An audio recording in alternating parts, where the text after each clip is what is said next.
السلام علیکم ویورز، آج ہم پن پرسنالٹی میں ایسی شخصیت کے بارے میں بات کریں گے، ایسا لیڈر جو پورے ملک کے لوگوں کے دلوں کی دھڑکن ہے۔ ساری قوم کو ان پر فخر ہے اور ان کی انتھک محنت اور کوششوں کی بدولت ہی آج ہم ایک آزاد ملک کے باشندے ہیں۔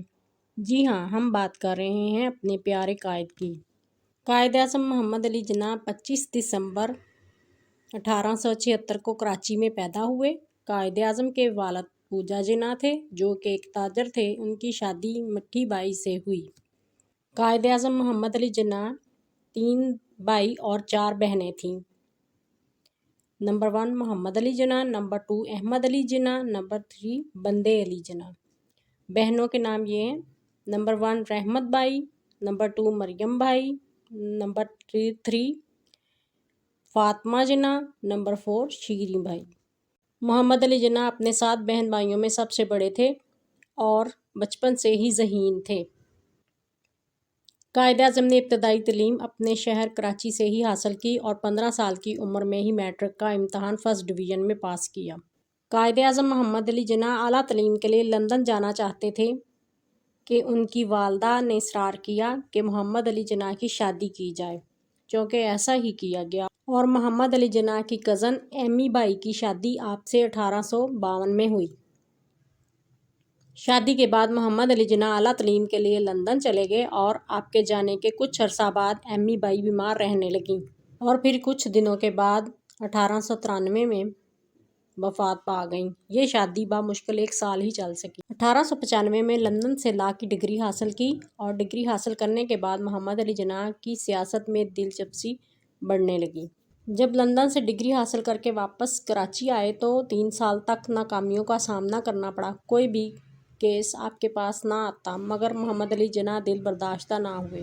1902 میں محمد علی جناح کے والد کے دوست کی بدولت کیس آنا شروع ہوئے اور پھر قسمت قائد اعظم پر مہربان ہو گئی اور آہستہ آہستہ آپ کی وکالت چمک اٹھی۔ قائد اعظم کی دوسری شادی 1918 میں پارسی گھرانے کی لڑکی رتن بائی سے ہوئی۔ اس وقت رتن بائی کی عمر 16 سال تھی اور جناح کی عمر 39 سال تھی۔ رتن بائی نے اسلام قبول جب کیا تو ان کا نام مریم جناح رکھا گیا مگر انہوں نے اپنا نیا نام کبھی استعمال نہیں کیا۔